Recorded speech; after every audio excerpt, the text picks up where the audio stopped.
বিনামূল্যে রেশন প্রকল্প, নতুন খাদ্য ফর্মুলা ঘোষণা।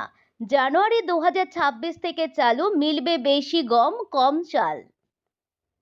জাতীয় খাদ্য সুরক্ষা আইনের এনএফএসএ অধীনে জল বিতরণ ব্যবস্থা পিডিএস বড় পরিবর্তন এনে সরকার একটি নতুন খাদ্য ফর্মুলা কার্যকর করার ঘোষণা করেছে।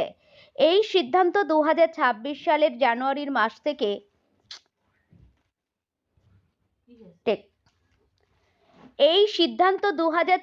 সালের জানুয়ারি মাস থেকে কার্যকর হবে এবং এর প্রভাব এখনই রাজনৈতিক মহলে অনুভূত হতে শুরু করেছে।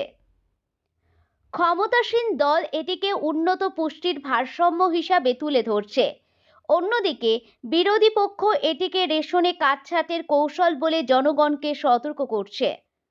নতুন বিধান অনুযায়ী সুবিধাভোগী পরিবারগুলি এখন থেকে 14 কেজি গম এবং 21 কেজি চাল পাবে। বর্তমানে তাদের 7 কেজি গম এবং 28 কেজি চাল দেওয়া হচ্ছে, অর্থাৎ সরকার রেশনের থালায় গমের পরিমাণ দ্বিগুণ করেছে। তবে চালের ক্ষেত্রে সুস্পষ্ট কাটছাঁট লক্ষণীয়। পাশাপাশি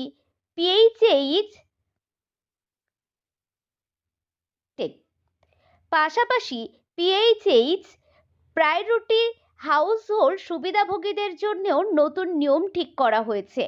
তারা এখন মাথাপিছু 5 কেজি খাদ্যশস্য পাবেন, যার মধ্যে থাকবে 2 কেজি গম এবং 3 কেজি চাল। আগে এই অনুপাত ছিল 1:4, অর্থাৎ 1 কেজি গম এবং 4 কেজি চাল। রাজনৈতিক বিশ্লেষকরা এটিকে সরকারের রেশন রাজনীতির নতুন চাল হিসাবে দেখছেন। তাদের মতে সরকার গমের অংশ বাড়িয়ে কৃষিজ উৎপাদন এবং বাজার মূল্যকে কৌশলগতভাবে ব্যবহারের চেষ্টা করছে। অন্যদিকে বিরোধীরা প্রশ্ন তুলছে যে চালের পরিমাণ কমানো দরিদ্রদের সমস্যায় ফেলতে পারে, কারণ বিহার এবং পূর্ব ভারতের চালই ঐতিহ্যগত প্রধান খাদ্য।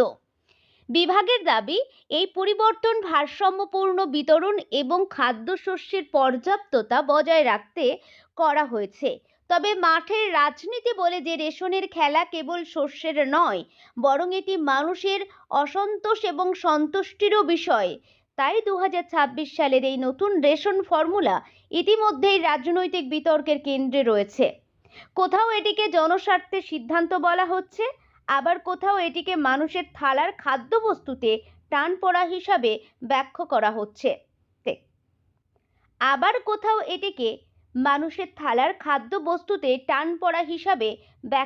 হচ্ছে।